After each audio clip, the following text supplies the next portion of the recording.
Hi friends, beans home and ഗാർഡനിലേക്ക് ഏവർക്കും സ്വാഗതം. ഇന്നൊരു ആഗ്രാപ്പേട ഉണ്ടാക്കാനാണ് പോകുന്നത്. അതിനായിട്ട് നമ്മളൊരു കുമ്പളങ്ങ എടുത്ത് വെച്ചിട്ടുണ്ട്. ഇത് ചെത്തി അരിഞ്ഞെടുക്കാം. തൊലി ചെത്തി എടുത്തിട്ടുണ്ട്. ഇത് നമുക്ക് അതിൻ്റെ അകത്തിലെ കുരുവെല്ലാം കളഞ്ഞിട്ട് അരിഞ്ഞെടുക്കാം. ഇങ്ങനെ വെള്ളത്തിലോട്ട് അരിഞ്ഞിടാമേ. എന്നിട്ട് ഒരു 2-3 പ്രാവശ്യം കഴുകിയെടുക്കണം.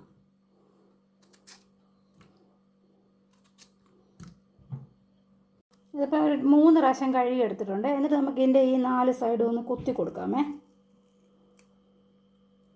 എൻ്റെ ചെറിയ കുമ്പളങ്ങയായിരുന്നു, അതുകൊണ്ട് ചെറിയ കഷ്ണങ്ങളായിട്ട് ഞാൻ ഇട്ടേക്കുന്നത്. ഇച്ചിരി കൂടെ വലിപ്പം വേണമായിരുന്നു. ഇങ്ങനെ എല്ലാം കുത്തിയെടുക്കാം നമുക്ക്. ഇതിനകത്തോട്ടൊരു 3/4 സ്പൂണ് ചുണ്ണാമ്പ് ഇട്ട് കൊടുക്കാമേ. ചെറിയ സ്പൂണിനാണ് ഞാൻ എടുത്തത്. കുമ്പളങ്ങ ഇച്ചിരി ഉള്ളതുകൊണ്ട് അളവ് കുറച്ച് എടുത്തേക്കുന്നത്. ഇത് നമുക്ക് ഈ വെള്ളത്തിൽ കലക്കി കൊടുക്കാം.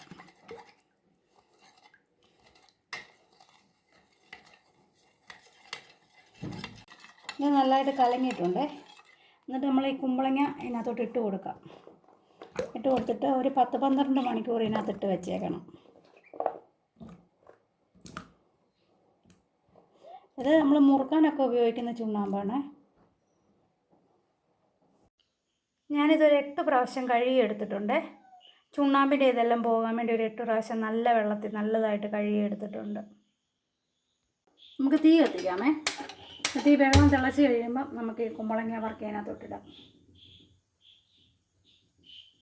വെള്ളം തിളച്ചിട്ടുണ്ട്. നമുക്കിത് ഇട്ട് കൊടുക്കാമേ. ഇട്ട് കൊടുത്തിട്ട് വേവിക്കാം.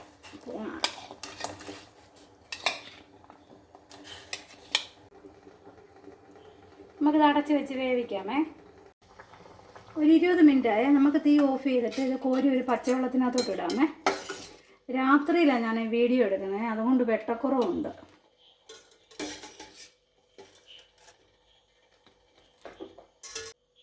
ഞാൻ ഈ ഗ്ലാസ്സിന് ഒരു 1.5 ഗ്ലാസ് പഞ്ചസാര ഇട്ടിട്ടുണ്ട്. 1 ഗ്ലാസ് വെള്ളം കൂടെ ഒഴിച്ചിട്ട് നമുക്ക് പാനിയാക്കി എടുക്കാം. 1 ഗ്ലാസ് ഒരു ശകലം വെള്ളം കൂടെ ഒഴിച്ചേക്കാം.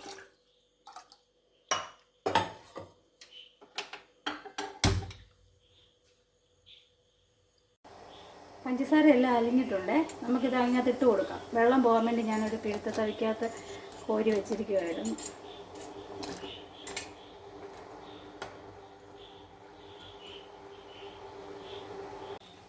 ഞാൻ ഇതിനകത്തോട്ടൊരു ശകലം ഏലക്കപ്പൊടി ചേർക്കുവാണേ. എസൻസ് ആയാലും ചേർത്താൽ മതിയായിരുന്നു. ഏതെങ്കിലും എസൻസ് ചേർത്താൽ മതി. ഞാനിപ്പോൾ ഏലക്കപ്പൊടിയേ ചേർക്കുന്നുള്ളൂ. നമ്മുടെ സിറപ്പ് കുറുകി വരുന്നുണ്ട്. ഇനി തീ ഓഫ് ചെയ്യാം. അത് കഴിഞ്ഞിട്ട് ഒരു 2 മണിക്കൂർ കഴിഞ്ഞിട്ട് ഒന്നുകൂടെ കത്തിച്ച് നമുക്ക് ശരിയാക്കാം. നമ്മളൊരു 2 മണിക്കൂർ കഴിഞ്ഞപ്പോൾ വീണ്ടും തീ കത്തിച്ച് ഒന്നുകൂടെ കുറുകി എടുക്കാം. നമുക്ക് ഇടയ്ക്കിടയ്ക്ക് ഇങ്ങനെ സ്പൂണും എല്ലാം വെച്ച് ഇളക്കി കൊടുക്കണം, അല്ലെ ഇതങ്ങ് കട്ടിയാകും.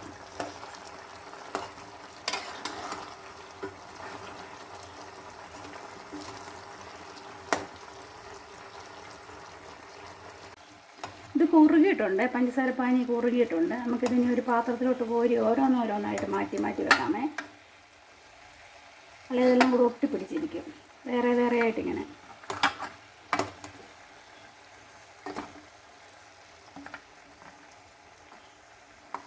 എല്ലാം കോരി എടുത്ത് വെച്ചിട്ടുണ്ട്. ഇതൊരു ഫാനിൻ്റെ കീഴിൽ വെച്ച് ആറിക്കഴിഞ്ഞിട്ട് നമുക്ക് എടുക്കാമേ.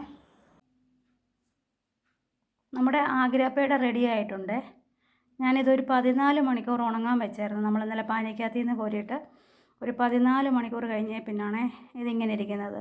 അതിൻ്റെ പഞ്ചസാരപ്പാനി ഉണങ്ങാനുള്ള സമയം വേണം. നിങ്ങളെല്ലാവരും ഉണ്ടാക്കി നോക്കണേ. എല്ലാവരുടെയും വീട്ടിൽ കുമ്പളങ്ങ കാണുമല്ലോ, എല്ലാവരും ഒരെണ്ണം ഉണ്ടാക്കി നോക്കണേ. വീഡിയോ ഇഷ്ടമായെങ്കിൽ ലൈക്ക് ചെയ്യാനും ഷെയർ ചെയ്യാനും സബ്സ്ക്രൈബ് ചെയ്യുവാനും മറക്കല്ലേ. Bye bye.